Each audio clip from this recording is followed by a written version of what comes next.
The unemployment rate is still over 8%. If it stays this high for the next few months, it will be the first time that Americans will go to the polls with over 8% unemployment since World War II.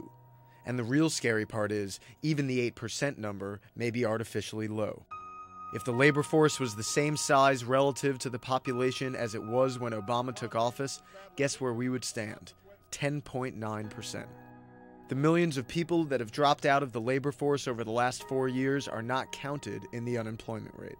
The reason that the labor force participation has dropped so much in this recession is that some people, when they face a very weak labor market, choose to drop out of that labor market.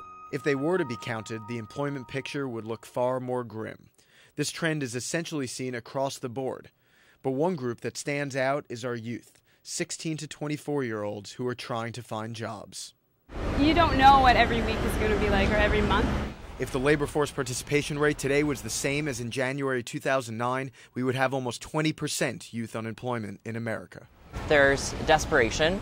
It's partly because the labor participation rate for this age group is the lowest since the Bureau of Labor Statistics started taking data in 1948. I was interning at a website for a while, but they just couldn't afford to pay me. Part of what's going on for youth is that some of them are choosing to go back to school, but many are not. They're missing out on important work experience. It'll be harder for them to get good jobs in the future and to climb that job ladder. And the longer you're out of the job market, the harder it is to come back in. I think there's nothing quite like this since the Great Depression, and I do fear that that's going to hurt many of them over time. So what's the solution? Holzer says government grants can help.